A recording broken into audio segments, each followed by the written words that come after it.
check. 1, 2, 3, 4.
Thank you. Hello and welcome to the Board of Education meeting of September 16th, 2025. Let's rise for the Pledge of Allegiance, please. I pledge allegiance to the flag of the United States of America and to the republic for which it stands, one nation, under God, indivisible, with liberty and justice for all.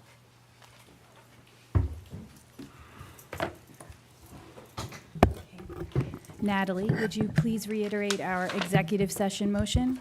Yes. The board met in executive session to discuss the employment history of a particular individual. Thank you. I'll kick things off with, I think, the September 11th remembrance activities in Pelham last week, including the ceremony at the memorial in town and the first responder recognition at Friday's football game were each very, very thoughtful and beautiful. Many thanks to the organizers of each. And as we look ahead to next year's 25th anniversary remembrance, I know the district is already thinking about how to engage students in the activities, perhaps as a day of service. I would also like to extend our sympathies to the family of Billy Wise, Billy Weinblatt of Wise Hardware. He passed away Saturday. He will be sorely missed by the entire Pelham community. He was extraordinarily helpful, a friend to many, and his hardware store is a Pelham institution. We have a straightforward business meeting this evening. Welcome back, Emerson, our student board member. You will notice a new item on the agenda, her board update.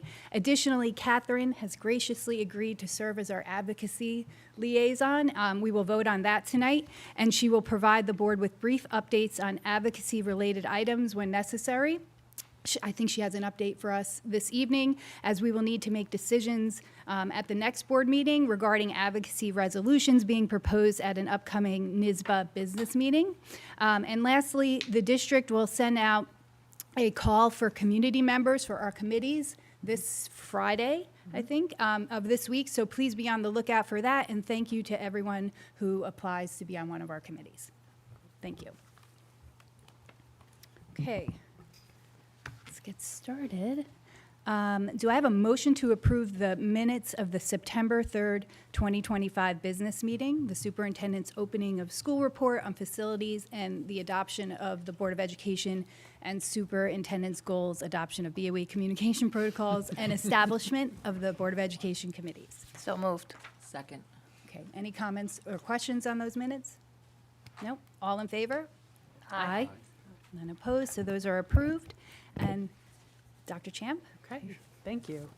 And yeah, I want to echo what Jackie said about the 9/11 ceremonies. It was always an honor to be able to participate in the one in the community, very somber and beautiful.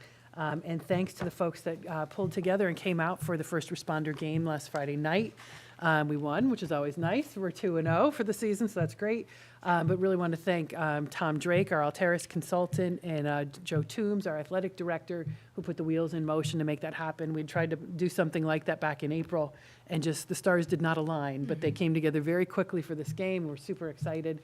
Really appreciate Mayor Lapie, Trustee Breda Bennett, thank you, came out and were able to join me on the field, as well as police and fire from both Village and Manor, and EMS as well. So really wonderful to have them all there. A lot of folks stayed for the game, which is a great celebration. The band played. It was just like everything that's good and right about community. So really appreciate all that they do for us and the chance to be part of that.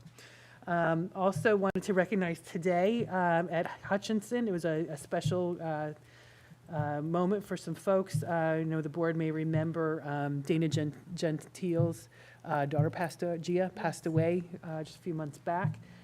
Today, as in honor of Gia, Gia's Kindness Library was dedicated. It's an outdoor library. You've probably seen them around with the little libraries where people can put in books and take and borrow and bring them back. So this outdoor library was going to be filled with books about kindness and will be available to students each day during recess, those who want quiet time during that time. So it was officially dedicated today, and the books in the library are going to help students to live the same way that Gia did, with kindness, compassion, and love, spreading her spirit throughout the Hutchinson community. So thank you to the school for that. Thank you to Ms. Gentile for that. And also excited this year, under her leadership, they're launching a kindness club where fourth graders are going to get to help continue to maintain that and to find different ways to continue to celebrate and share her legacy. So that's really something very special and meaningful, especially for our Hutchinson family. Also wanted to mention a couple other items tonight, kind of in bigger things, some of the big things going on around us. Certainly, I think we were all very, really upset and disturbed by the assassination last week of Charlie Kirk, political activist. It's very disturbing, of course, I think as human beings and us as a school system, as a school district, we always condemn any acts of political violence, any kind of violence. So especially kind of cut at the core of who we are and what we're about. We recognize as a result of this, many of our students, of course, would have a wide range of emotions as they came to school the next day, and staff as well, and parents as well.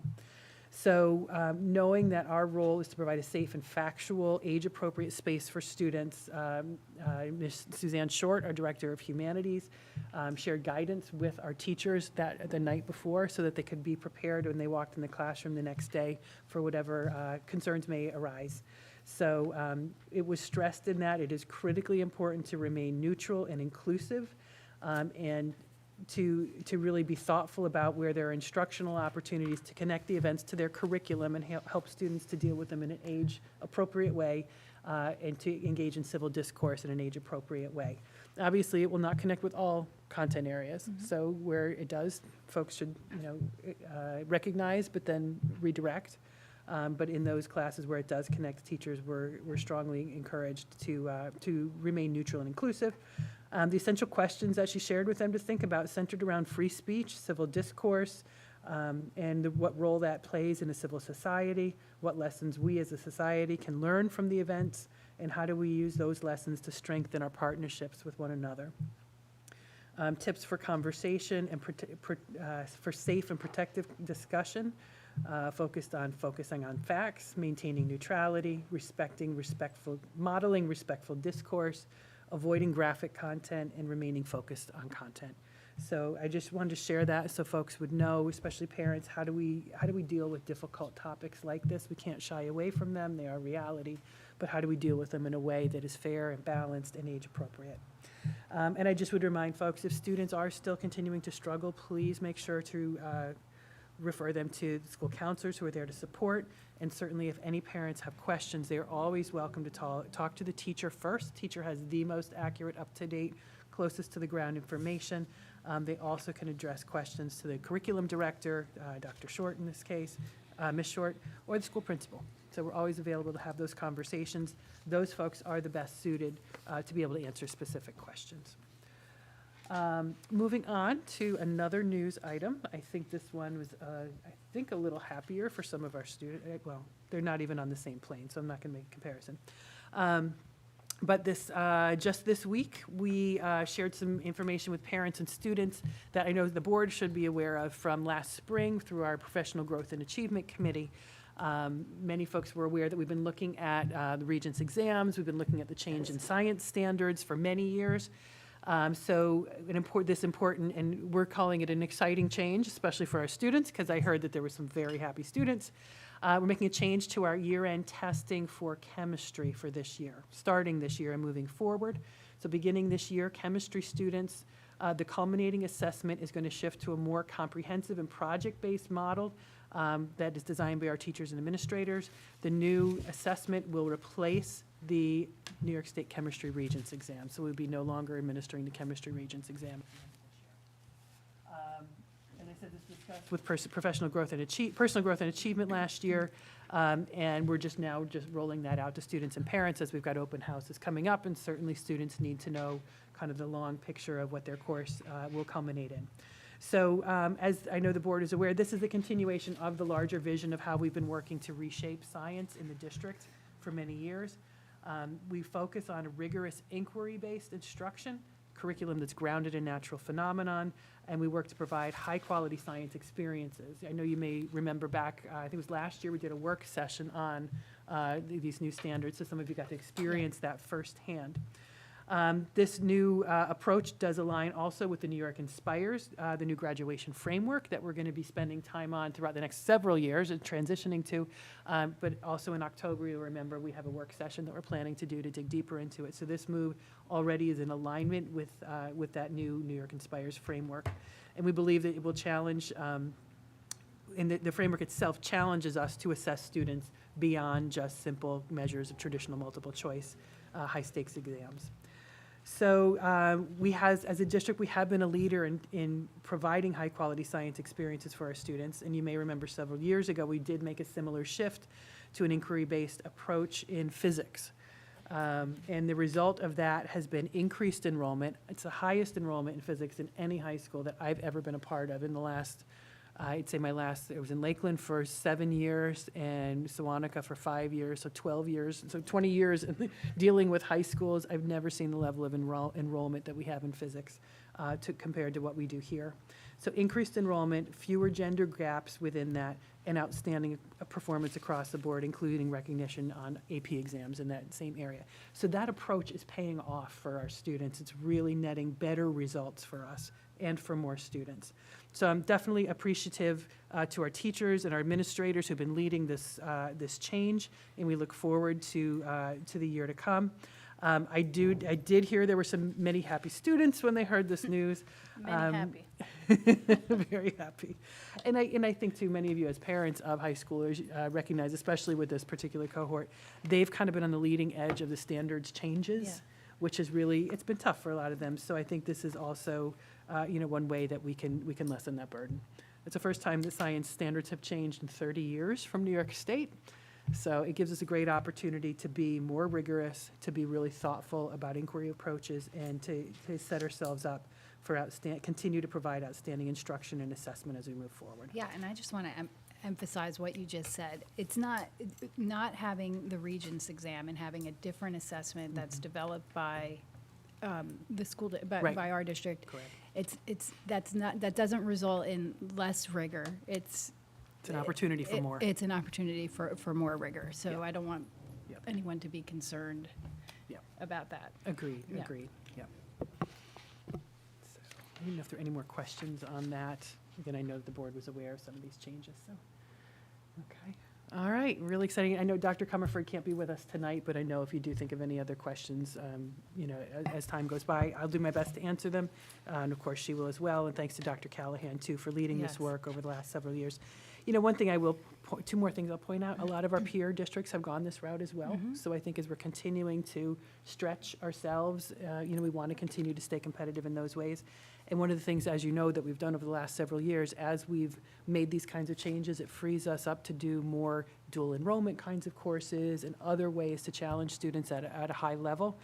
The expansion of our dual enrollment courses in particular is one of the big driving factors that actually caused our U.S. News and World Report rankings to jump so high. We literally cut the difference in half this past year, and a lot of it tracks back to what we've been able to build as a result of making these strategic choices. So, And dual enrollment tracks, I know you can't predict, but it tracks to outcomes, right? absolutely, yeah. Kids do There's better in college. That's taking exposure to a college level course in high school is one of the best preparations for students for college, for success in college. Yeah. Yep. Great. Okay, so there's that, and then I have one more big topic, relatively big topic. Just wanted to provide a big update on. It's not the full update yet, but just so folks are knowing it's on our radar. It's something that we're going to be communicating on very soon. Now that we're back in school and we're getting things kicked back off, we are gearing back up for moving to the next stages in the capital improvement project planning. So we have several of us have bond steering bright and early tomorrow at 8 a.m. We'll be having a bond steering committee meeting. We're going to be having those meetings monthly, and Alex and I are finishing details on what we're looking at for a communications plan around that. We're anticipating, since we're meeting monthly, we're hoping to then have board updates at each month from the committee members, and then in our board updates, using that as a tool each month to keep the conversation about what's going on with the capital projects out and alive in the community. Also at key points, key milestones in the construction process. We're going to be sending community-wide emails as well as hard mailing to the immediate neighbors because we recognize they're not all on our email chain, so we want to make sure that there's robust communication there. We've talked with KG&D and our construction manager, who will be hopefully getting that contract on the agenda next time.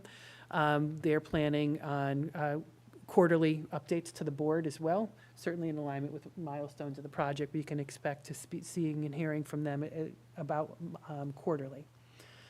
Additionally, as I said, we got bond steering tomorrow morning. On Thursday at Siwanoy, I've been working with Mrs. Kramer-Gilbert to set up a series of user groups. And the user groups really are primarily internal users of the facility, so those user groups are part of the normal design process. This is not something that's a broad process. It's something where you really work in small groups with the users of the building. So meetings with different teachers. We've got kindergarten teachers, first, second, specialist teachers, support staff, et cetera, a series of folks. We also have, we're working with the PTA to set up a PTA user group because they're in the building so much. They do a lot of our arts and ed planning, people who are using the interiors of the building significantly. So we've got them. We're going to have a site-based group, and also we're putting together a cross-sector playground group. So we've got, we'll have a representative from recreation, from Junior Wonders, and then school staff who use the building as well. And we do have a couple neighbors as well, one in particular who's done some work on the property already with the microforest. So we're excited to get those up and running. This is the first step in that process. So the architects will be there. I'll be there with Ms. Kramer-Gilbert for the day. We're getting that kind of the real deep understanding of the flow of the building from the inside and how things need, what they need to do, what needs to be preserved, what needs to be improved. So it's a starting stage. We're hoping then by early, before the end of the calendar year, then to have kind of an initial draft, and we'll talk more about this at bond steering tomorrow. And just so everyone knows, we will be following with a communication update on this probably next week, once we've gotten through bond steering committee and through the user group meeting. We're hoping at some point before the end of the calendar year then to be able to come out with hopefully an initial kind of update on the design draft, to be able to share with neighbors and to have some info sessions on and feedback opportunities for the community as the broader community. Also, I am planning, we just picked a date today, so this is hot off the presses, the morning of October 8th, going to plan to do a neighborhood coffee. Hopefully it'll be nice weather and we'll be out on the playground with a box of Joe, and we'll invite the neighbors to come over and, give us their thoughts on, flow of the traffic, use of the property, anything that they think is important for us to know as we start to really get to nuts, the brass tacks of design. We'll start that conversation on morning of October 8th. October 8th or 28th? 8th. 8th. Yes, sorry, I may have misspoke. No, May have misheard. Okay, October 8th. Thinking 8:30, right after drop-off. So folks can come, drop their children off, have a quick cup of coffee, give us some feedback, and then go on to work. So that's kind of where we stand right now. And as I said, we'll be putting out a broader communication next week once we get through bond steering, because there's a lot of, we're going to be reviewing milestones tomorrow morning, construction schedules, et cetera. And I spoke specifically to Siwanoy, but there will, as you'll be seeing the communication too, our goal is going to be, we're going to be starting design for some of the other buildings renovations in the hopes that we can get some work off the ground next summer. Not at Siwanoy, likely at the other buildings. But Siwanoy, we expect to be in design most of this year, and then get those plans up to state ed by the end of this school year, I think is what we're targeting. So, but again, we'll get more specific on that after tomorrow's meeting, and once we get our construction manager fully on board. And with that, I'm going to end my report. Any more questions on that, though? I know there's a lot. Okay, thank you. Thank you. Okay, we're going to move to 4.2, which is the student board member report. I would like to thank you guys for having. Yep, that's fine. It doesn't sound as loud up here as it does to them. Yes. I'd like to thank you guys for having me again. So yeah, just like the last 2 weeks, I've kind of observed like what's been going on in the school, and then also different student events that are happening. So on this Thursday, September 18th, from 3 to 4 p.m., Pelham Memorial High School will host its annual club fair, and this event highlights student-driven initiatives and encourages broad participation in extracurricular activities. Each club is entirely student-created. They must identify a faculty advisor, establish communication channels such as like GroupMe or creating Google Classrooms, and they also have to present their proposal to the student government for approval before recruiting members. So it's a very good way to start engaging in what real-world activities might be when you grow up. It's very good for high school students. Also, that evening during the PMHS open house, many parents to classrooms and events. This service not only supports our school community, but it also allows students to earn hours towards their graduation requirement, which is 40 hours, but obviously that's encouraged to go above and beyond, and most students do. Also, along with this, many fall sports have been happening right now, such as soccer, track, volleyball, field hockey, I'm missing one, football, and a lot of school spirit has come with that, such as the team members dressing up, especially for varsity. Like typically on team days, they will dress up in the school and kind of get people hype about it, more participation to games. Also JV, they have different practices where they dress up, making it more fun. And then obviously football, which has its own theme every Friday, and a lot of people fill the stands for that. So a lot of participation there. At the high school, there's a science research program, and it continues to thrive. Students engage in long-term independent projects that often lead to internships and competitive presentations at state, national, and international levels. This Saturday, the program will host its annual Wagathon fundraiser organized by Amplify, the parent support group for science research. This is an event where anyone from the community can come and they can bring their dogs, and which is always fun. Proceeds help provide student research grants, cover competition registration fees for those needing financial assistance, and they support community events such as the Senior Symposium and End of Year Symposium. This event also gives juniors and seniors an opportunity to practice their research presentations, and this year's Wagathon will feature authentic Greek food, baked goods, and even special treats for dogs.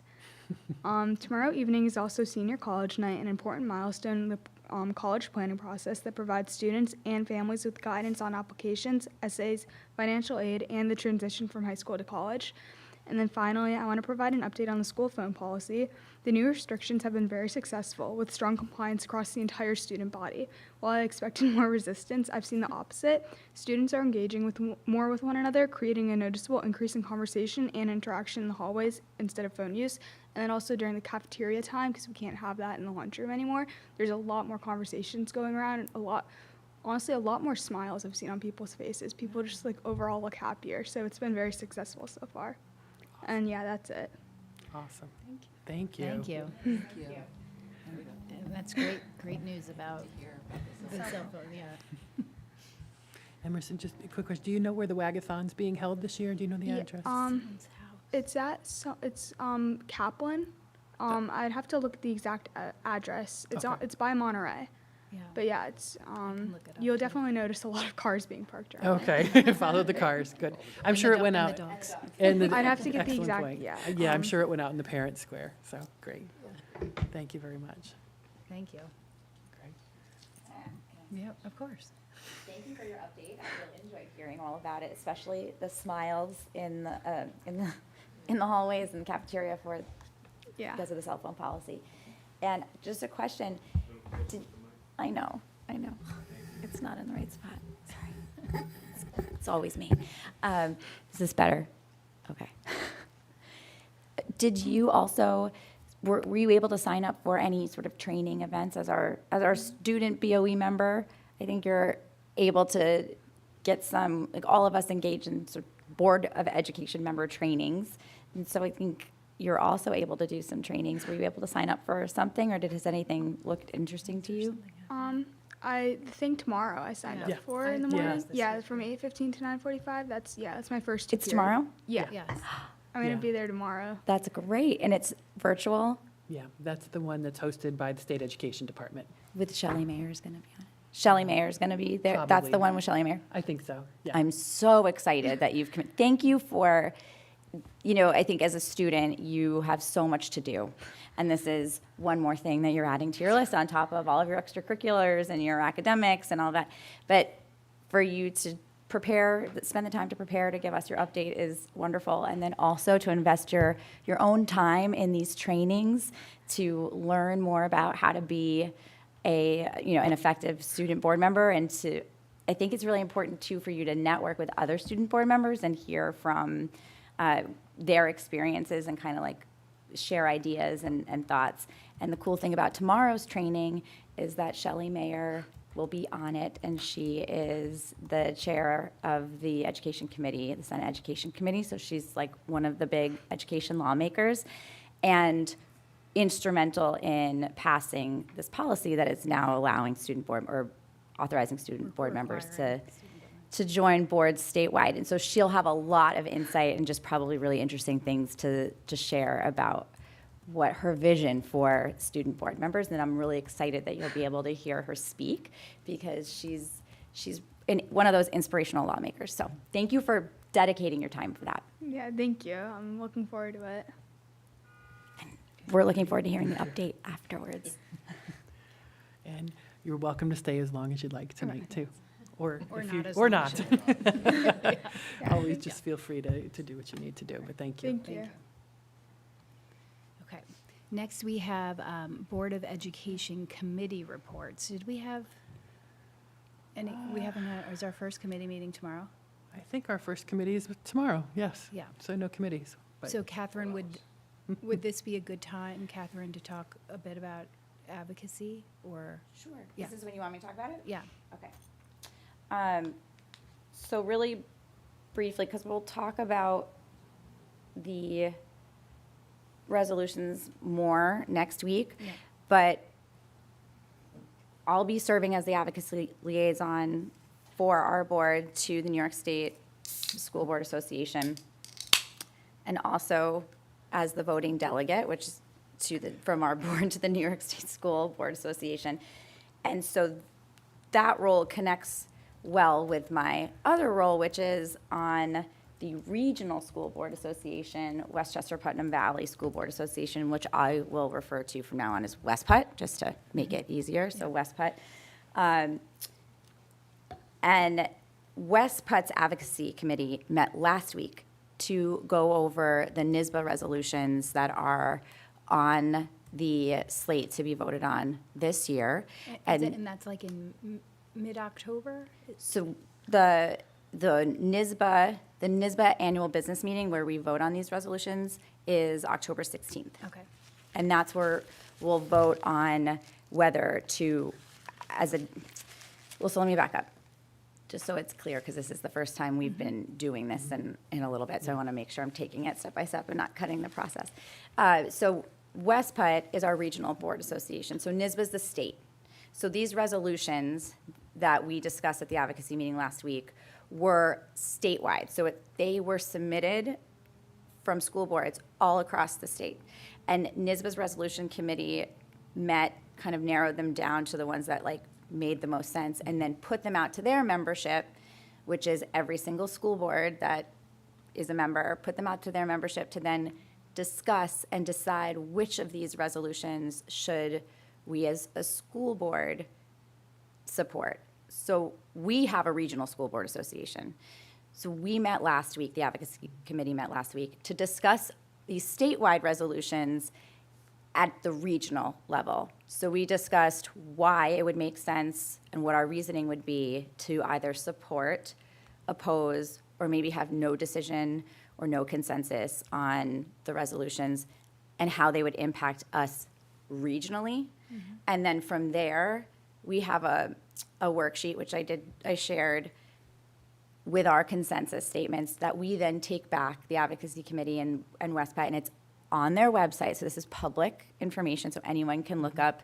If you're so inclined, you can look up Westchester Putnam Valley School Board Association and find all of this information. The NYSBA resolutions are on there, this worksheet is on there, but then we take that back to our districts, and that helps us guide the conversations based on what we think as a region makes sense for us and why. We can then talk more locally about, at the district level, we can go through all 38 resolutions, and some of the sunsetting, they have 5 sunsetting resolutions, and that sunsetting resolutions means that these resolutions have been on the docket for 5 years, and now they're sort of expiring unless they've been voted in to continue, unless they remain relevant.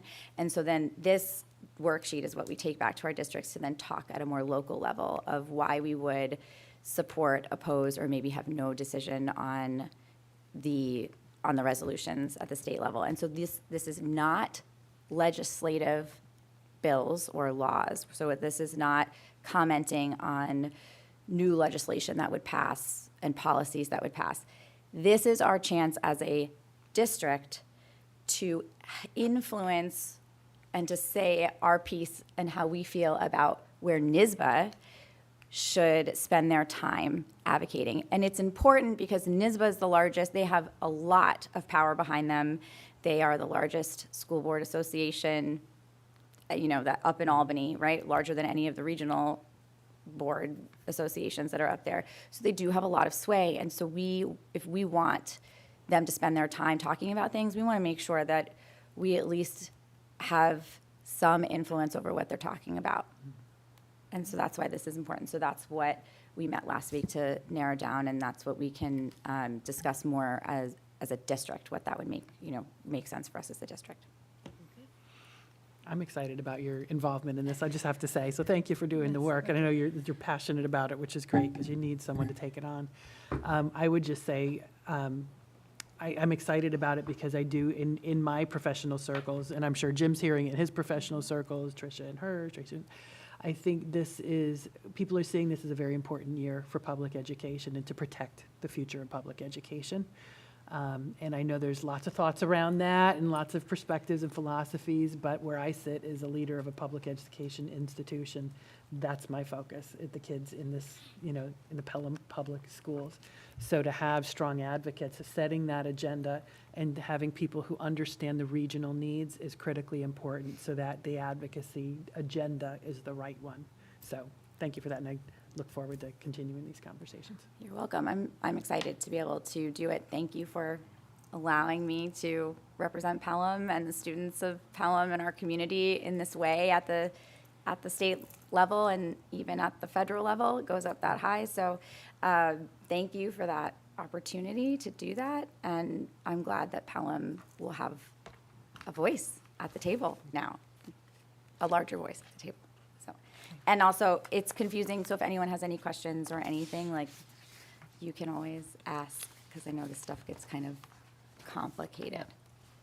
Not that I don't think you would know or be able to do it or understand.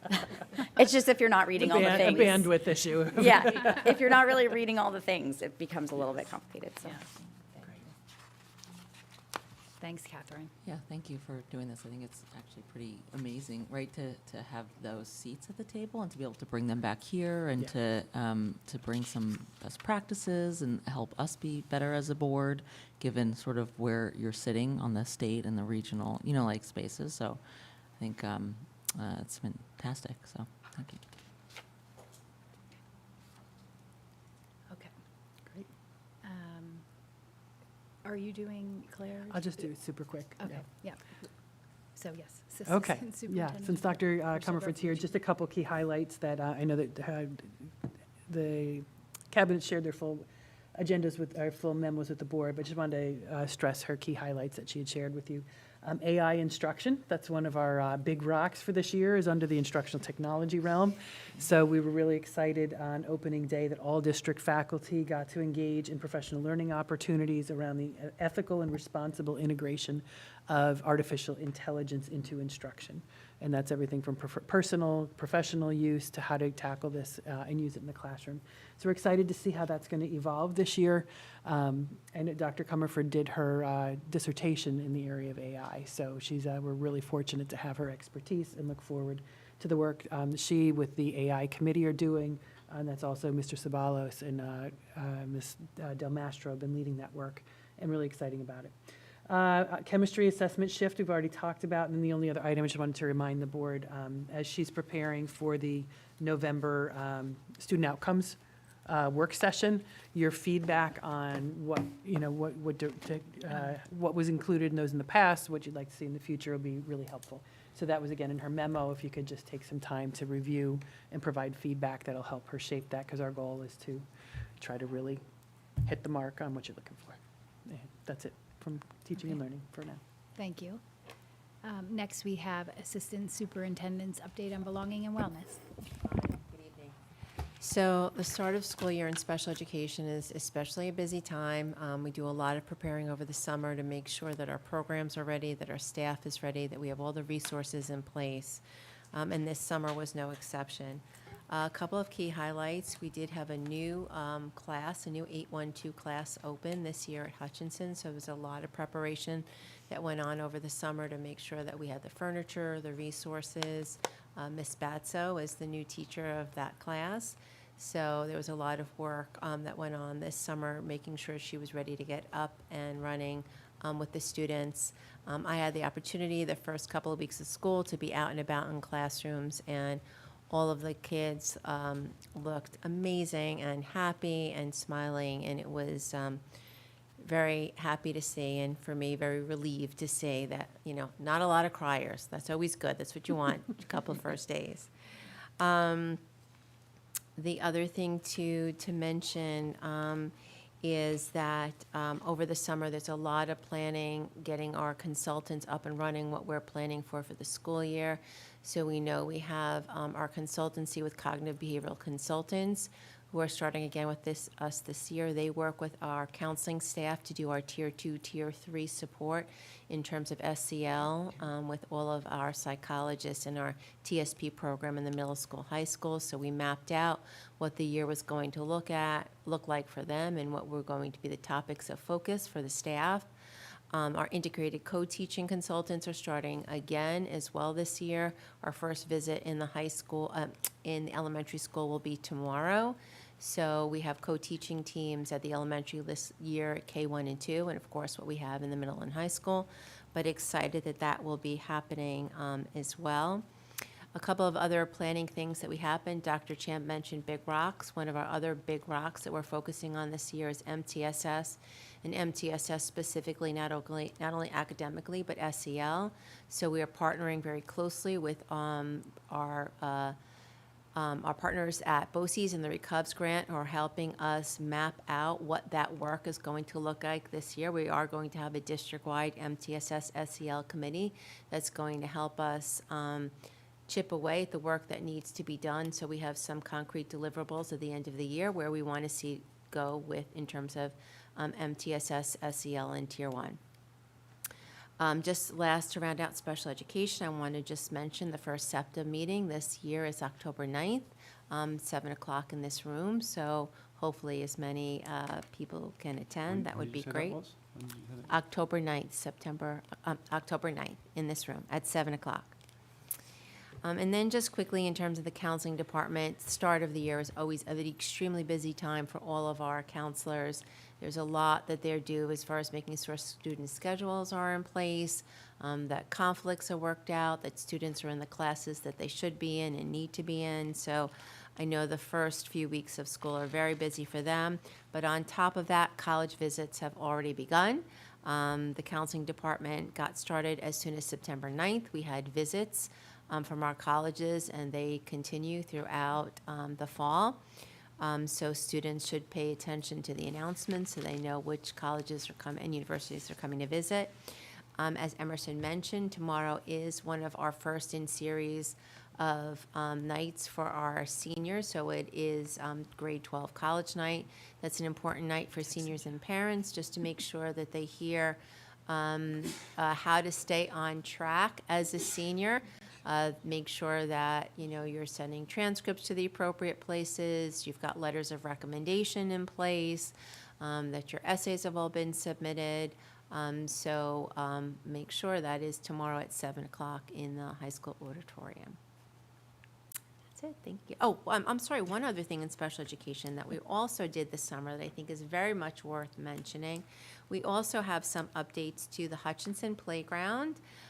We are making some, we did a great deal of work this summer exploring some more inclusive enhancements to our Hutchinson playground. We have a student joining us this year who has some physical challenges, and we wanted to make sure that we were meeting the needs of that student. So we have some additional ground level panels that we've ordered that will be coming, we hope, by the end of the month to be installed. And Ms. Keene Thompson has done a great job as well, making sure that the K2 playground is set up to really promote inclusion. She's ordered some additional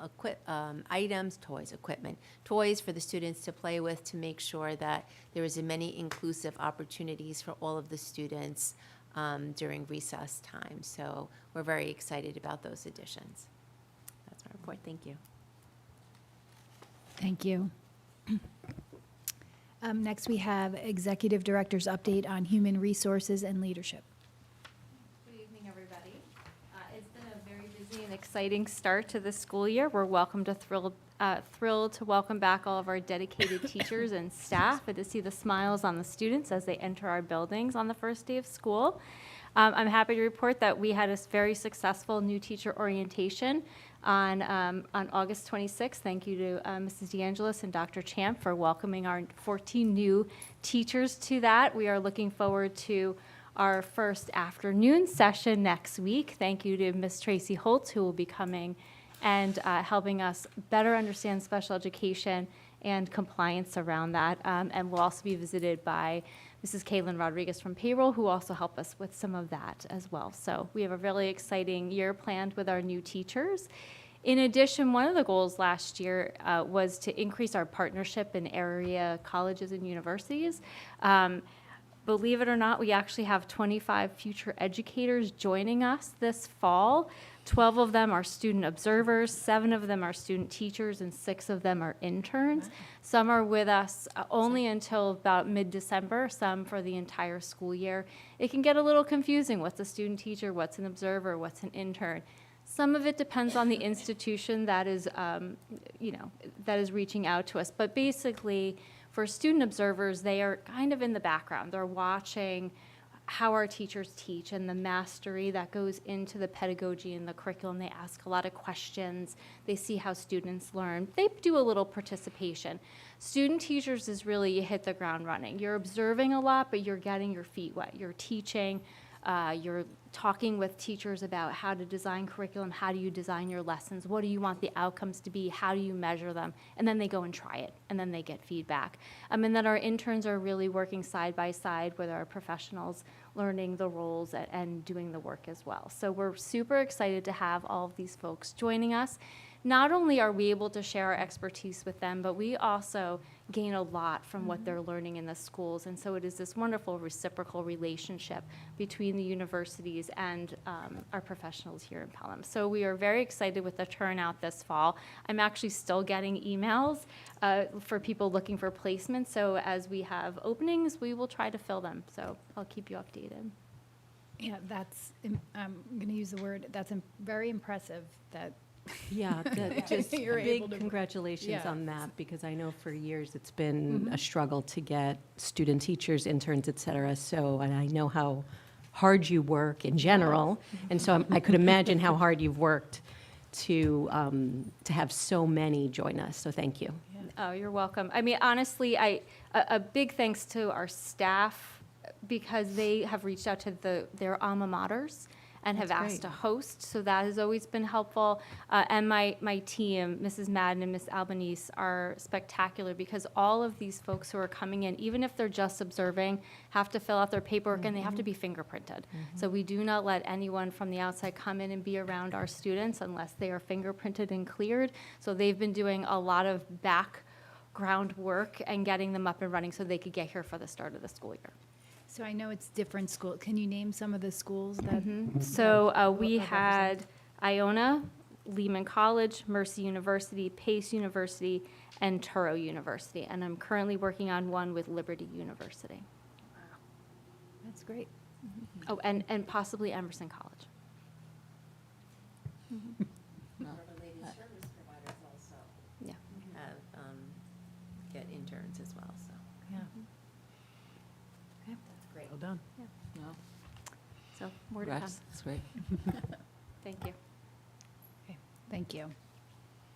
Next, we have Assistant Superintendent's update on facilities and sustainable learning environments. Jim? Hi, yes, good evening. I can really echo what everyone else is saying, that we've had a great start to the year and a very busy start to the year. So it's going to be June before we know it. But we're going to keep pushing forward here. We've had a good start. We're finishing up our external audit for the last fiscal year. At the October 8th meeting, we anticipate our external auditor to come and present those findings. Before then, we're going to be having an audit committee meeting where they'll be able to present those findings to our audit committee. So we filed our final paperwork with the state, our ST3 form. There's an item on the agenda tonight, the AS7 form, which is our related BOCES services that I received for the year. It's all part of our closing out of the fiscal year. Turning to the important things of the school day, our lunch and breakfast participation with universal free meal. We've seen a nice increase in participation, kind of looking first full week last year to first full week this year. We see about a 9% uptick in lunches participation at the school, and with breakfast, 85% increase. Now, 85% sounds great, but the base was pretty low, so I don't want to, it's not like it was 10,000 and we're up 85% from there. But again, it's a nice increase, and I think we're seeing that at the elementary schools right now. They're trying to take advantage of that particular service. This evening on the board agenda, we'll be asking to open up another 30-day public hearing for the district-wide safety plan. Anytime you could add a Yogi Berra-ism, it feels like deja vu all over again, and it is. What we've had is, we had the district-wide safety plan, the board approved it. In between the first 30-day period that the board had over the summer, the state added additional legislation which required a cardiac component.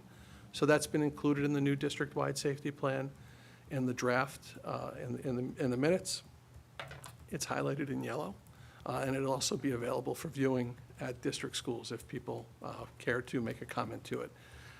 We'd like to have that 30-day period close at the last meeting in October, and then we'll ask the board to reapprove that. Similarly, we've submitted all of our district-wide safety plans and building safety plans to the state. There's a portal that we report everything into every year. We share all this information with our local fire departments, our local police departments. They have all of this information as well, and everything has been uploaded into the state portal as needed. Tonight's agenda, we're approving 2 professional services. That's related to 2 RFPs that we put out. We had a very robust response, which was great, and Ms. Holt's team did a nice job evaluating those proposals, and these recommendations for award are based upon their evaluations. We're also asking the board to select the base proportions for the tax roll for the upcoming, for next year, at this time next year, what your tax bills will be based upon. As you look at that, there you'll see homestead and non-homestead, and kind of think about it in 2 parts. Homestead are properties with homes, like single-family homes, and non-homestead are kind of like commercial properties. And as you look at the 2 numbers, you'll see that they add up to really 100%. So what the board has the option of doing is to select which of the two assessment rolls you can choose from either 24 or 25. And you would want to select the one that has a lesser impact on the homestead properties.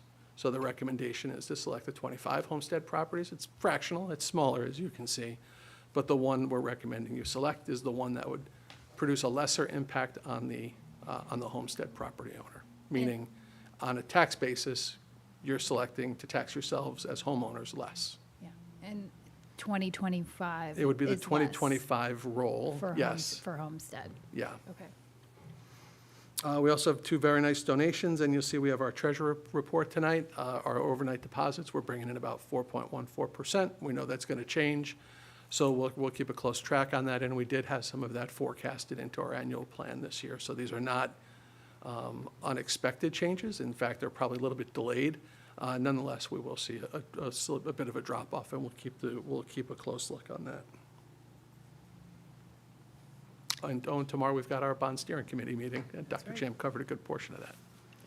Jim, did you say we had 2 donations? I thought I only see one. So we have a drum set. I think it's just a drum set. Okay, I thought you said 2. Oh, I may but have. only I saw one, So I apologize. was just confirming. Yeah. Bless you. More than one drum, but one drum set. It's a whole drum kit. Yes. It's wonderful.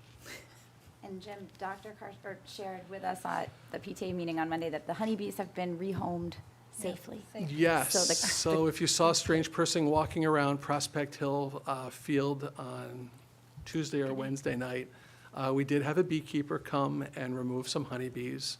And that was done about 8 o'clock at night when there was less activities, and they've been rehomed.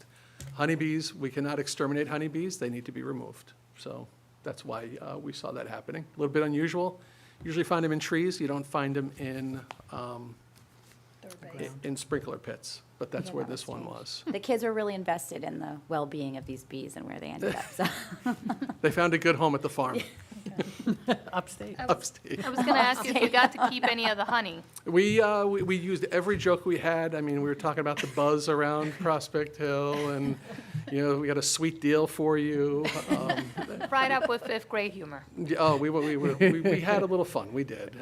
But again, we see a lot of different things, and it's kind of interesting, right, to learn a little bit more about this. Because again, we bring in an exterminator, and they look at it and they say to us, yeah, I can't touch those. And we kind of look at ourselves and we're like, what are you talking about? You're the exterminator.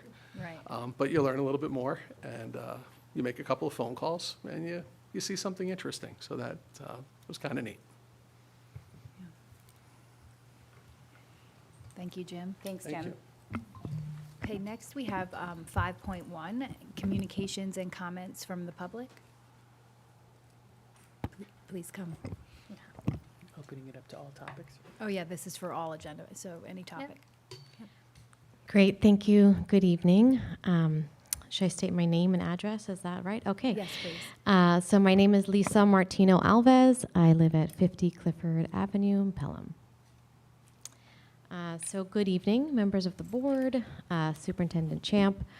I'd like to thank you first for your leadership and the thoughtful work you do each day and on these long, long nights, and especially to support our Pelham students. As both a parent in this community and as an educator, I deeply value the district's commitment to fostering meaningful learning, some of which you've highlighted here tonight, so thank you. One example of that commitment is how proudly Pelham speaks about the IB Middle Years program at the middle school.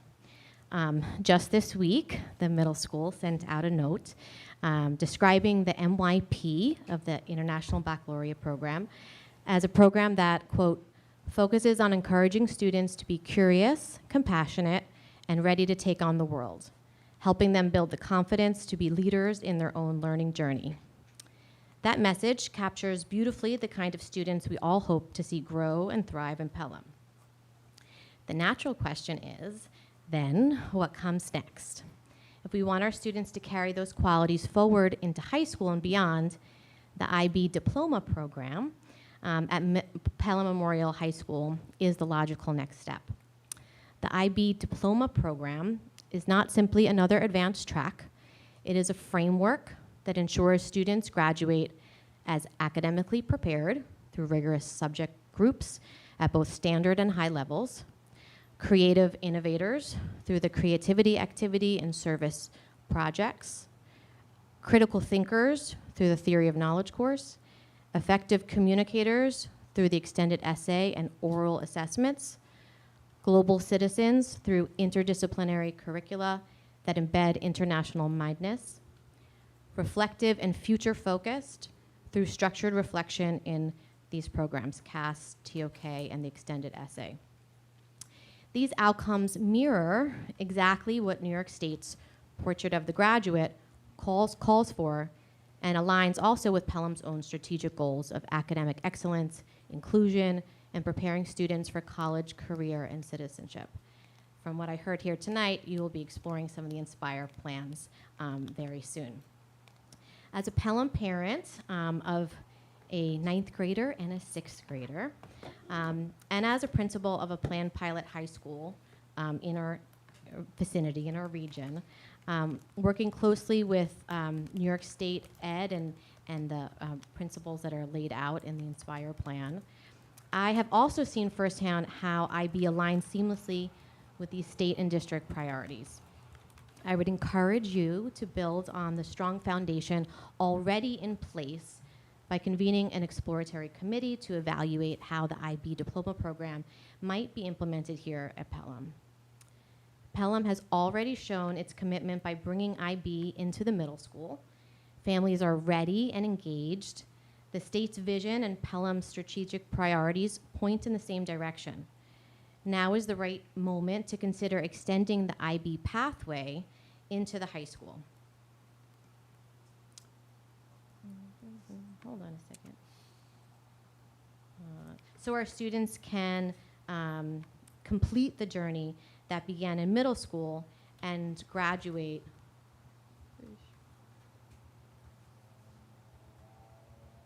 with a credentials recognized around the world. So thank you for your time and for listening and for your ongoing dedication, of course, to ensure Pelham students not only graduate, but that they thrive. So thank you. Thank you. Thank you for Thank you. coming.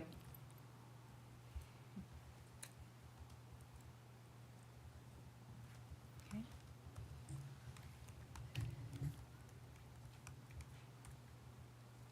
Okay.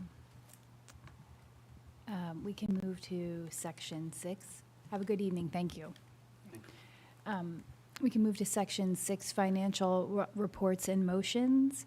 I'm just going to go one by one. Do I have a motion to approve the appointment of the New York State School Boards Association Advocacy Liaison for the 2025-2026 school year? And that advocacy liaison is Catherine. So do I have to like recuse myself? I can't vote for myself, so I'm Yeah. out. Yeah. You're not. Wait, do you need a motion? Yeah, we need a So- motion. Yes. So moved. Second. Okay. All in favor? Aye. Okay.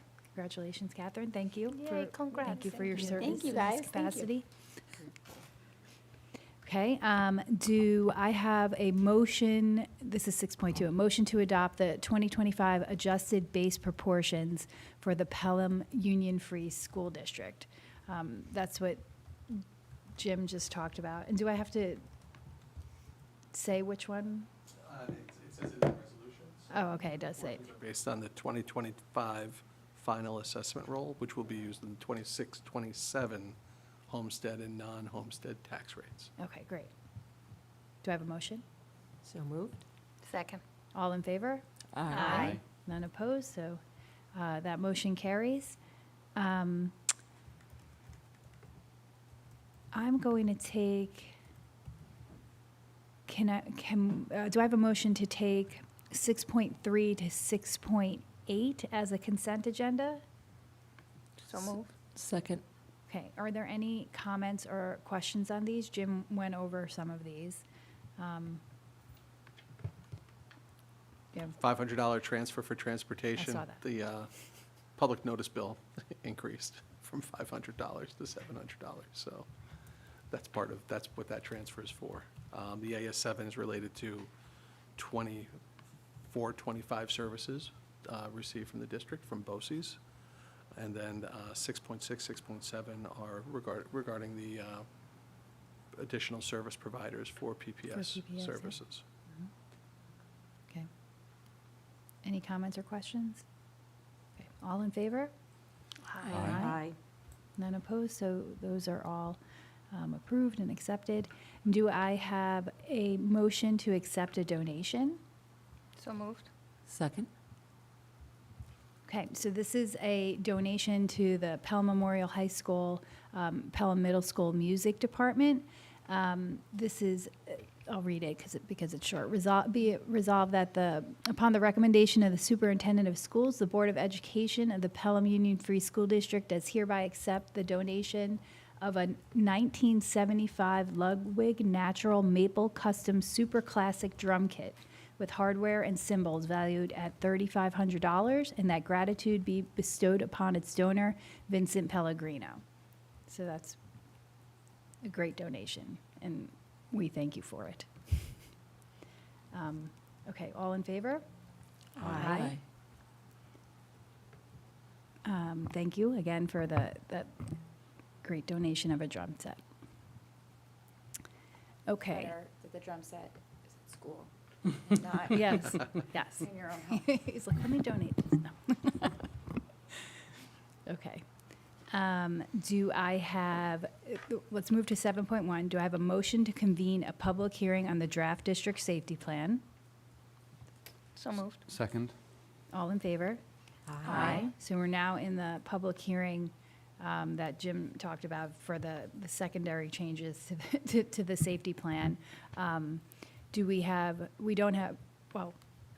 don't have communications and comments from the public, so I'll take a motion to close the public hearing on the draft district safety plan, unless anyone has comments or questions on it right now. Right, and we still have a 30-day comment period. Yeah, so there's a before the- 30-day comment period. It's up on the website. We'll have it, we have it here, we'll have it published, and then Tom Drake from Out Terrace will be here at the meeting when the board Approves would it in approve 30 it at the days. next, at the last meeting in October. And they just added an additional. It's a cardiac component based on Okay. a new law. Okay? Actually, can I ask you a question, Jim? Mhm. Will the district, will the district be engaging in the, like, active shooter, not the active shooter? Last year, the police went to Hutchinson on like a day off, and they were practicing Active shooters. Yeah, it was active shooter shooters. training. It was, Yeah. it was active, but not active shooter training like that the kids do, it's like what the police do. Yes. Yes. But it was So called they active. clear a Will- building, yep. Is that something they do every year? Or It is that is. just a, Yes. so they'll be doing that again this year? Generally, yes. They haven't requested a particular building yet. They usually do, right, a different It's over a long building? weekend Yeah. in January. Every year. And it's usually a cooperative training that they'll do with both village departments over a day-long period. So they'll bring in pretty much all of their officers for that training. And they were kind enough to let some of our safety committee members come in and observe that training as well. I observed it last year. Yeah. It was in January. I remember was. it being, I wasn't wearing my heavy coat, so but the weather is just so January, strange, yeah. so I couldn't remember what time of year Yeah. it was happening. But I observed it last year, and it was really interesting to watch. So I was wondering if that's something. It It is, and I is. think they find it invaluable. I mean, just going back a little bit, when we had the new Hutchinson building was up, and the old building had not yet been taken down, we also provided, that was another opportunity we provided to both public safety departments to kick in doors, look around corners, and provide some nice training opportunities for them as well. So I think we're in a very good place. We've got really good partners, and we communicate well, and I think it's beneficial to the whole community.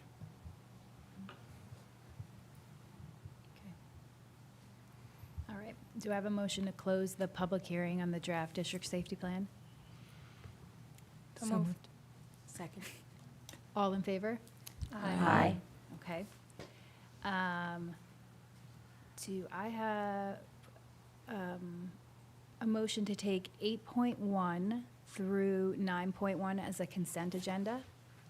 So moved. Second. Okay, any comments or questions on any of these? Just kind of your typical, we got some FMLA leaves, some additional 6-period overage assignments as we start the year. Extra duty appointments, those have to do with all the contractual stipends and different things that folks do, different coaching clubs, et cetera. The instructional session you see there, many of the student teachers, interns, and observers that Dr. Fitzgerald spoke of, and a TA resignation. Very sorry to see Diana retiring and leaving us. We wish her well as she's moving out. She's done incredible work for the district. And then finally, on the non-instructional agenda, several monitor appointments. Very excited to have some new folks joining those key roles. All in favor? Aye. None opposed, so those are all approved. Next is 10.1, new business. I know we have some new business. So yes, unfortunately, I know it's getting late, but just very quickly, as I've shared with the board, the town is in the process of applying for a grant for sustainable transportation within the community, and they have asked the district for a letter of support towards that grant. So just wanted to speak with you about that. I mean, that could come from the board. To be honest, it could come from me if the board wanted something like, to not be part of that. But just wanted an opportunity to talk that through.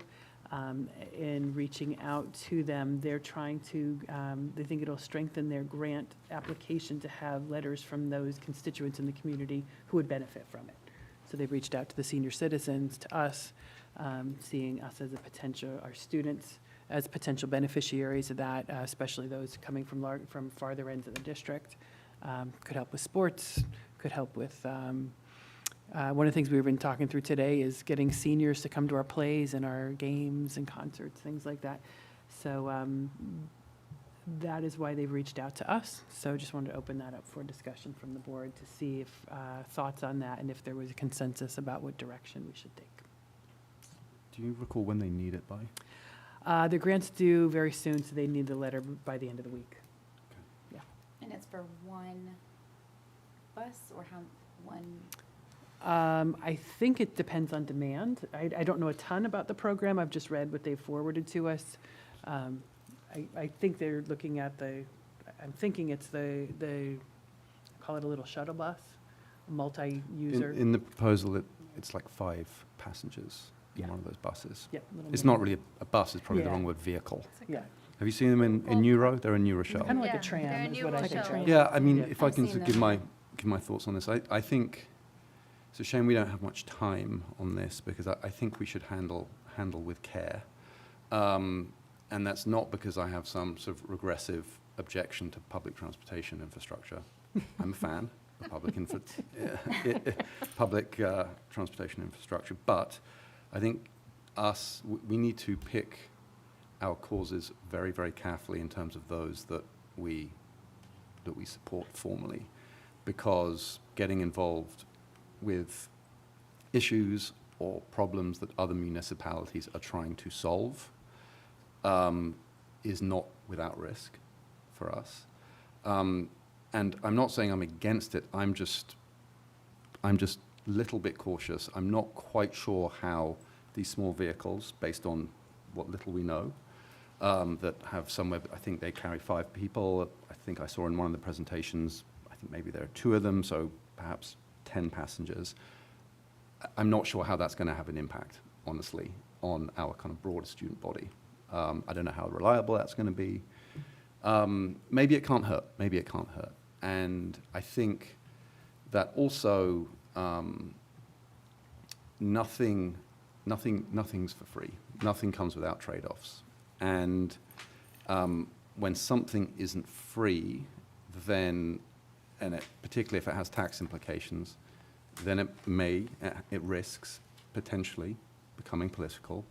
And I think sort of we as a board sort of generally agree that we don't do politics in this town. And so I'm just a little bit anxious. I mean, one of the arguments I've heard, for example, about this is, look, who wouldn't want to help senior citizens get around town? Understood.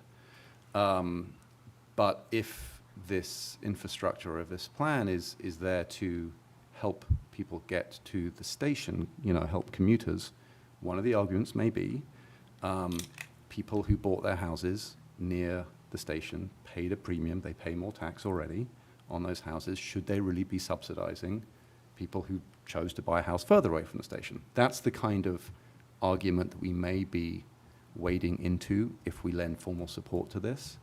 So I wish we had more than a week.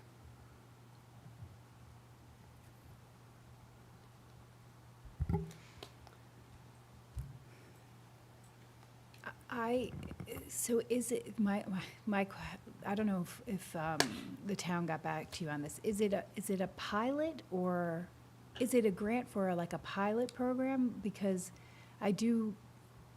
That's the way that I read the letter. Yeah. Yeah.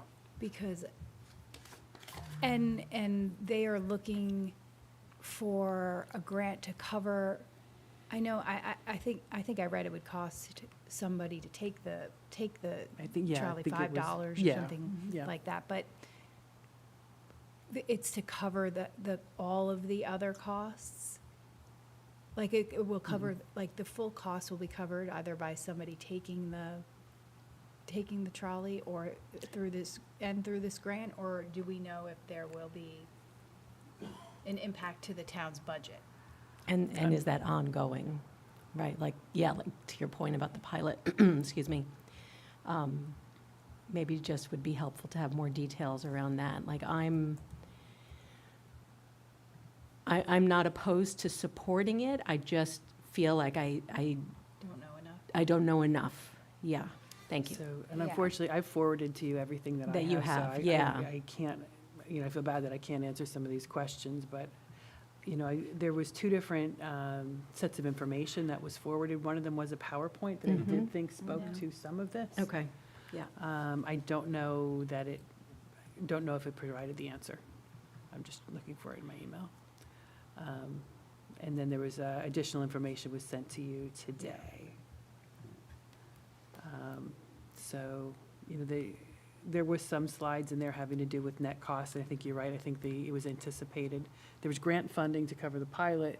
It was anticipated that the cost of riding would cover a large part of the actual cost. And if the pilot program proved to be not effective, then it doesn't have to continue, or is Pelham now stuck with these vehicles? I don't know. I would assume that would be, if it's a pilot, if it's like any other pilot, trial period and then opportunity to discontinue. But again, that's a huge assumption. And it's a 3-year pilot, just, right, so, 3-year. In full disclosure, I did not have an opportunity to really look at the information you sent today. The additional So I don't, So, don't you know, know. I it can't may be speak to the new helpful, information. as much as I know we don't want to sit and parse through, it may be helpful to take a quick read because it could answer some of the questions. Again, I'm just not an expert on it, and I'm just sharing what's been shared with me, and I wish that I could help you more on that.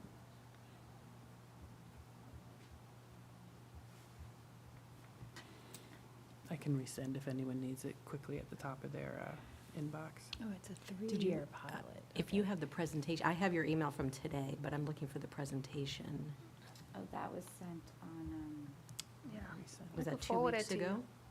No, It it was was sent earlier. on September 6th. Okay. 5:23. All right.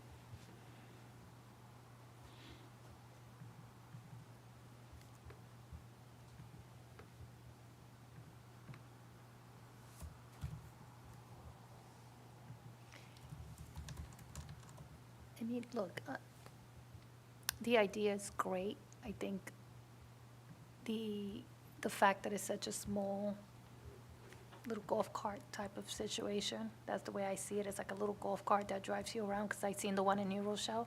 I think it's just, how much impact does it really do?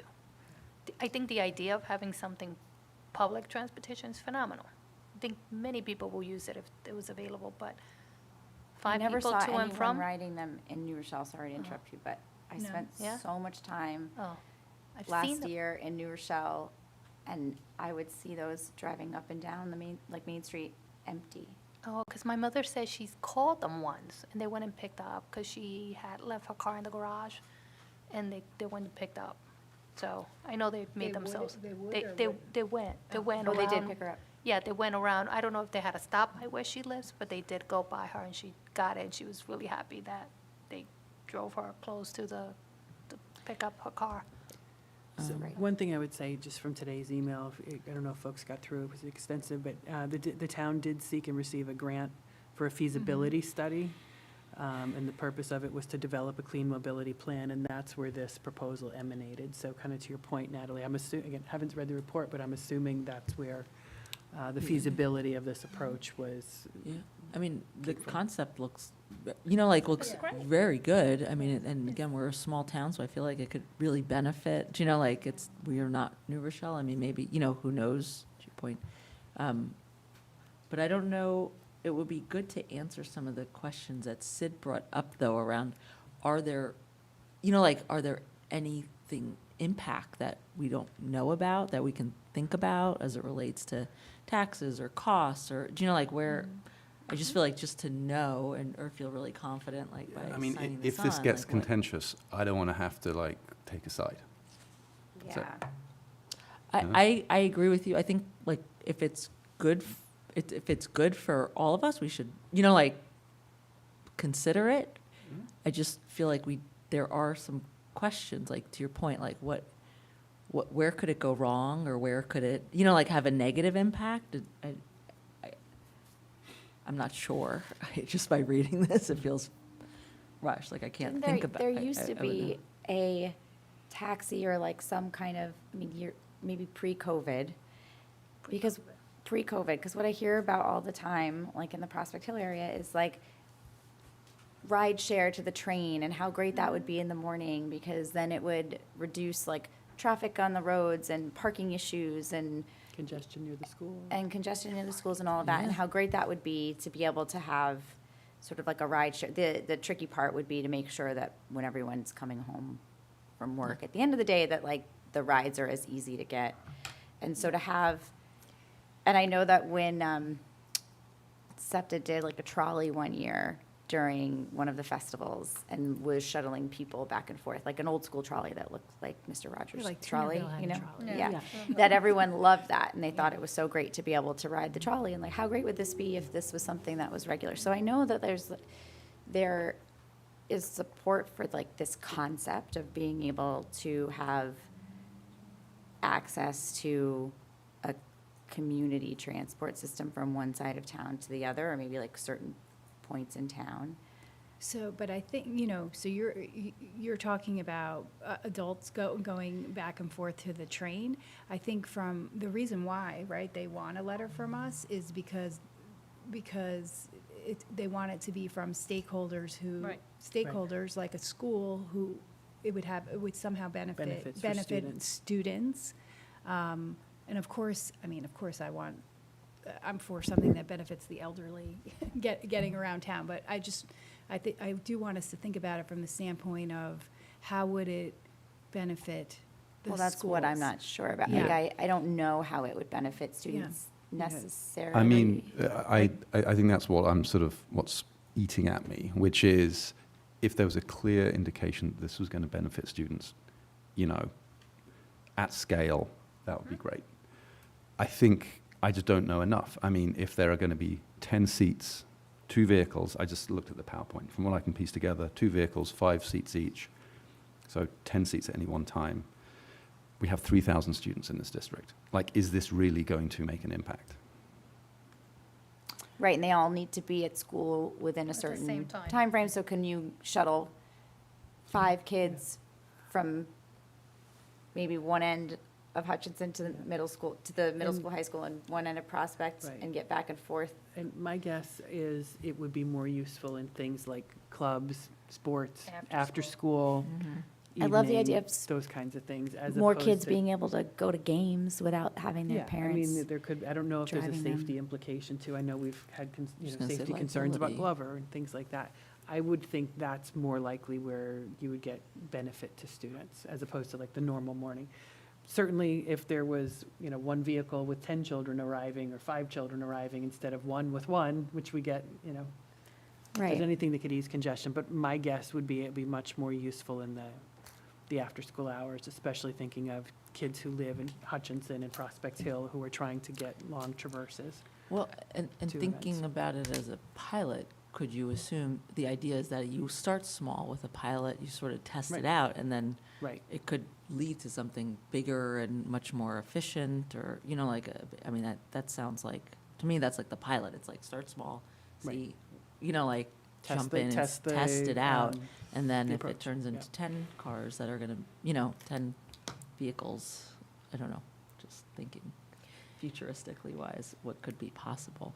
But the liability thing, though, I feel like that's something, these are questions that I just, like that pop That's in, like like a- what happens. So that would I- be a town, or that, I guess for us, in Wouldn't our letter matter. of support, Yeah. I don't think that would, I don't think we would assume any liability by saying, hey, this sounds like a good Okay. I idea. think we're just, Yeah. we would just be sort of saying we support the concept of Concept. this for Pelham. So what's the downside, I guess? What's the downside for us? Well, I think Will If it becomes stated it. That's it. Yeah, I think the that's- downside is that if this becomes, I guess it's not really a downside, but if we're going to lend our support to something, we should lend our support to something that Benefits the school. benefits the school, because that's what we're here to solve, the issues of the school, or issues relating to the school. We should be confident in it, right? And I don't think any of us make decisions here without being confident in the decision we're making.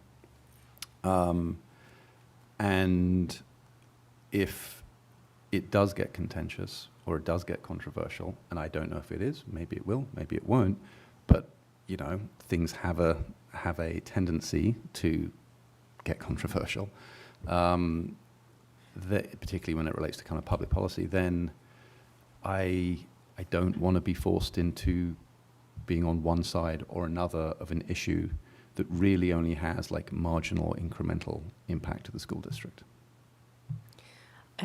So I think what's unfortunate is if this was maybe like, I don't know, 6 or 7 years ago, this would be a little bit more of like, sure, this sounds like a great idea, done, we'd be home already. I think you're right. Yep. But we're not, we're at a, our A world point is in different. time, yeah. We're in a different time now, where we have to think about the things that you're talking about, Will, where, I'm looking at this presentation and these different vehicle options, depending on, you can go from like the five-passenger vehicle up to a 8 to 15-passenger van. And it looks fantastic. Why would something like this why would there be sides, right? And we know from just history, the past few years, things that we think would not be contentious, all of a sudden become contentious, so we just Flooding, do. for example. Okay, you had to bring it up, yes. Yeah, I would like to write, I'd like to be included and support it. And I think I wish someone was here so I could just ask them some questions around I was like. just gonna say, my feeling is it just comes down to like, this feels very rushed. It feels very, I know that there's a time limit. It seems like there's too many questions that are unanswered. And to your point, it's not a flippant kind of throw our lens at it. Like, I still have questions. Do you know, like, that I don't know? I mean, one question I have is, what is the community support around it? So if the general community is in support of it, and this would help kids get to travel soccer, and, from Hutchinson or even Prospect, who don't do that right now, there's no I don't see a downside. Yeah. The only downside I see is the one you're talking about, which is if this all of a sudden becomes contentious. Now, if it becomes contentious for a week and then it's over, great. I would just like to talk to someone a little bit Yeah, more. I had asked Dr. Champ and said, did we know if the villages were also lending their support to the village Right, because this is governments, coming from but- the town, right? Yeah, but they weren't asked because, Because it wouldn't further their grant application to have yeah, village. This was about getting stakeholders, like that. I see.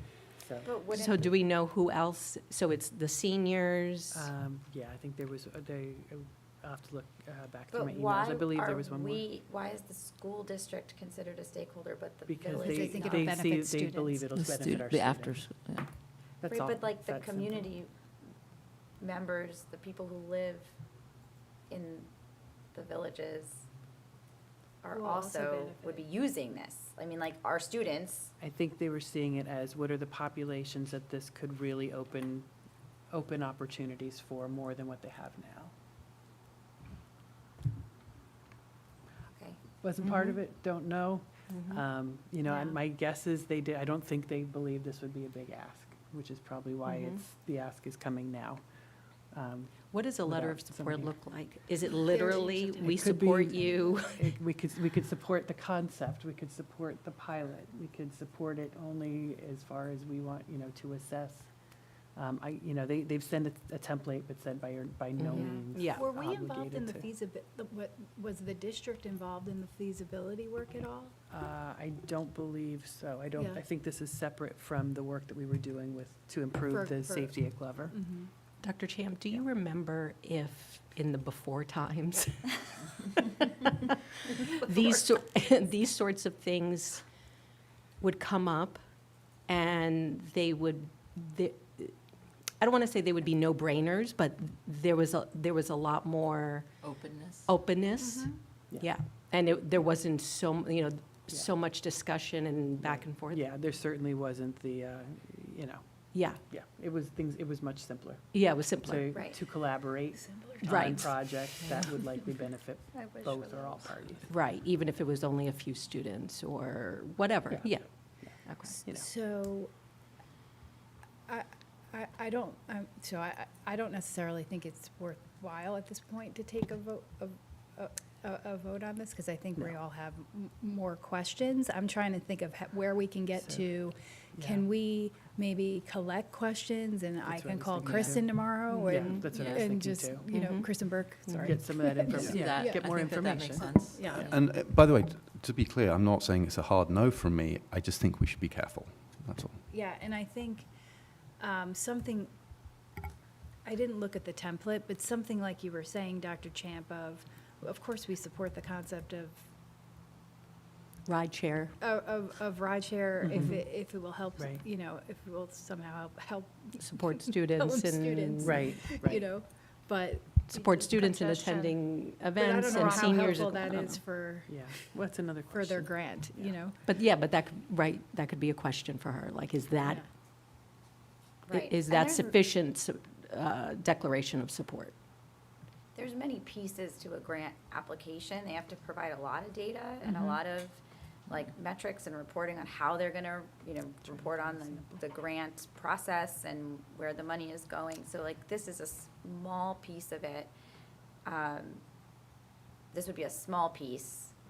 And I don't think, I mean, I haven't seen their grant application or That I it's don't. heavily relying on. I don't on know this. what the requirements are for this grant, but having written lots of grants, I would think that this would be a smaller piece of that puzzle for them and maybe not a tipping point factor. And I mean, I think if we were to write a sort of some letter of support, I think the aperture of that should be pretty sort of narrow around student benefit. Because I don't want to get into like commuter benefit and other benefits like that. No, we have to be focused on the schools, Yeah. and I do think that what you said really resonated, that this is just, it's like the times we live in now, we just have to be really careful with what we throw our support behind. And is this, in the big picture thing, the scheme of things and a macro view of all the things that Pelham School District is dealing with and thinking about and working on, is this gonna be something that's gonna take up a lot of our time? And is this going to end up causing us some sort of hiccups down the Somewhere we road? can imagine. That it's disappointing that this is, we even have to spend this much time thinking about it and talking about this and debating, because I think this would be, your first thought, I was like, of course we'd support this. This is ride sharing. This would be great for the community. This would be a Right, great way. I hope they have a route to Why Glover. wouldn't we want to see if this could work? But then when you really think about what that means and all the other implications that come with it, so it's disappointing that this is the conversation that we have to have around it, and it isn't just yeah, this sounds great, like how exciting. So I think that's what I'm hearing from all of us, sort of, and that's why we have so many questions, because we want to make sure that it's not something that can come back and. I think I would That just can want go to know, what sideways. are the implications that we think there might be? Yeah, I was just I going to don't say. know what they would be. Maybe there wouldn't be any. I don't know. And so I'd want to be able to, And what did what are the things that we're not thinking of that, you know, like you said, what would this cost us? I can't imagine this would cost us anything or we would need to do anything, but we live in a time now where we have to look at everything from every angle. So therefore, I say we just collect our questions, all those, you know, the specific, you know, to the detail, questions that are detailed and high level, and ask Kristen if she could provide us answers so we can answer in a, you know, an informed manner. Yeah, I feel like we're all in agreement. We can probably, there's nothing, I don't think there's much more to discuss because we don't have enough information to make a decision. So I think I would, I've got my questions all right here, so maybe we can just get something rolling that we can just add them in and. And I'm glad to see that the town is exploring these options, right? Because you Yes. don't know if you can do it until you explore it. So it's forward thinking and it's really great. And so it's a really great thing that they're doing, and that they're exploring for the town, and maybe just have some I more think the questions. students in the town could benefit, so it's not, it doesn't disclude the students, so I think it's worth taking a look. Okay. Okay. I'll send a shared doc, and you can add your questions, and that'll Yeah. help Thank you. Jackie to Yeah, synthesize those and get some answers. perfect. Thank you. You're Okay, walking away with thank you. homework. How does that feel? Good. New Feels school good. year, everyone has homework. We can all do it. I have a new business that's Oh. maybe Okay. more fun. Well, not that this wasn't fun. Circuit's very fun. But Tricia, so Doctors Fitzgerald and Comerford and I, Oh, that's right. You had it out. we are, I know we talked about this a few board meetings ago, we are participating in the New York Education Policy Leadership Program, which is a fellowship, one-year fellowship program focusing on, with a focus on policy at the macro level, understanding policy and implications of that policy, and better understanding the dynamics of strategic leadership. And this year's theme, every year has a different theme. So this year, the theme is putting students first in polarized times. So everything's sort of like looked through in that lens. And so we had our very first session last Friday, it was a half day. And we had an amazing opportunity of hearing Chancellor Young speak. He was only supposed to be with us for 15 minutes, and he stayed for an hour because we have a group of 24 educators and me as the only person participating as a board member who asked amazing questions, and he was really engaged, and it was a wonderful opportunity to hear the top-level leader of our New York education system talk about the New York Inspires plan, the Portrait of a Graduate, how the regents came up, what their intent was, what their vision was around that.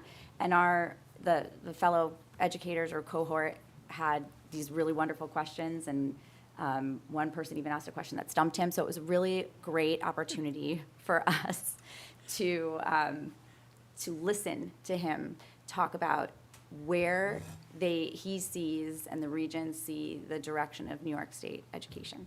So I don't know if you want to add anything, but it was so cool. No, I think you covered it, and it's also interesting to hear from around the region what other districts are doing, and really and learning from them and building upon that. So I think it'll be a really unique opportunity. I'm excited to learn more and to engage in the process. When's the next? So our next meeting is October 3rd, and then the following week, we go on our field trip. Yes, to that's right, that's Gettysburg. right. Field trip, yep. We take our field trip to Gettysburg to learn about leadership in the battlefield. I guess, Dr. Champ, you know what that Lessons of- experience will be, Yes, but it's one of the best professional development experiences I've ever been part of. It's lessons of leadership learned from the battles of the Civil War.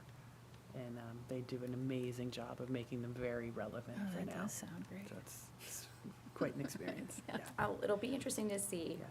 and hear what we learn and the perspectives that we gain from this whole year, but specifically, that field trip, and then we have a Washington DC field trip in the spring. So this will be a really cool year for us to update you on, and hopefully we'll have a Pelham-focused policy project to present at the end. Great. Okay.